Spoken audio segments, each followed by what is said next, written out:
Part of the timeline is when most events of the Bible took place. I'm not sure how many years this is, but if mankind is 6,000 years old, a figure that has been extrapolated from genealogy records in the Bible, then this portion of history may be approximately 5,000 years.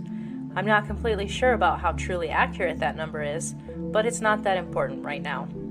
I won't be adding any biblical events to this part of the timeline. Instead, I'll only be characterizing this period in time by the fact that Satan was free to roam the earth.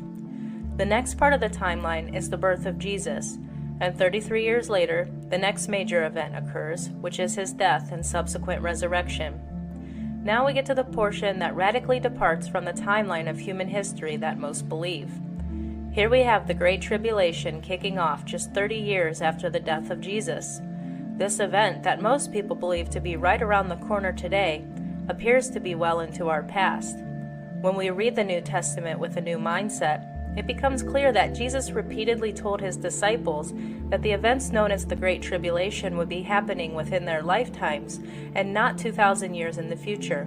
Here are a few key verses. In Matthew, Jesus said, "Verily I say unto you, there be some standing here which shall not taste of death till they see the Son of Man coming in his kingdom." Again Jesus said, "But I tell you truly, there are some standing here who shall not taste death till they see the kingdom of God." And in Matthew, after Jesus describes the tribulation and its end, he goes on to say, "Verily I say unto you, this generation shall not pass till all these things be fulfilled."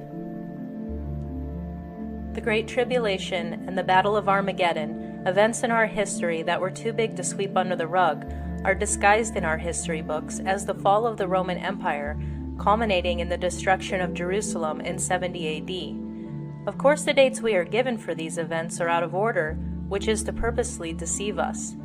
We are told that the fall of the Roman Empire gradually happened over the course of hundreds of years, when in reality, most or perhaps even all of it may have happened quickly in Jesus' day and culminated in the tribulation. If you're aware of how severely our historical record has been tampered with, then this shouldn't sound too outlandish.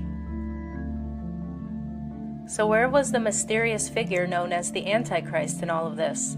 Well, there seems to be plenty of evidence already compiled by even mainstream sources indicating that Emperor Nero fits the bill of the Antichrist described in Revelation. A quick internet search will yield numerous sources that have already correlated the biblical figure known as the Antichrist to the historical figure known as Emperor Nero.